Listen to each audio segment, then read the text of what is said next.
Хүнээс холдох хамгийн зөв арга, хамгийн хурдан арга бол өөрийнхөөрөө байлга.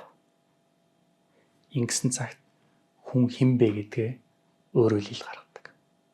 Хүн өөрийгөө хянаж байгаа үедээ сайхан дүр тоглолцтой хийж чадна шүү дээ. Харин тэр орон зайг нь олгох үед ийм харилцааны хэв маягууд гарч эхэлдэг.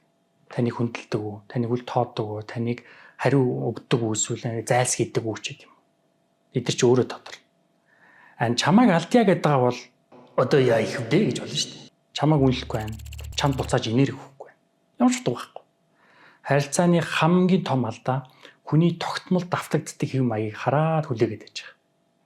Магадгүй замгүй те.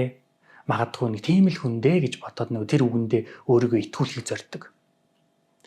Нэг зүйл байгаа шүү дээ. Хүн өөрөө хүсээгүй л бол ямар ч хүн хэнийг ч өөрчилж чадахгүй. Бид нар хичнээн сайн байсан ч гэсэн хариу өгөхгүй харилцаагаар ямар маях юм бэ? Тэрийг зүв болгох боломжгүй шүү дээ. Тэгэхээр өөрийнхөө үнцийг хамгаал. Чи өөр дээрээ төвлөрөх үед чамайг хүндэлдэг, тэр хариу өгөх чадвартай, хариуцлагатай харилцаатай хүмүүс өөрсдөө чамайг сонгоно. Ялгаатай чи хөөцөлдөггүй. Харин тэр харилцааны тэнцвэр чинь өөрөө бүрдээд эхэлж байгаа.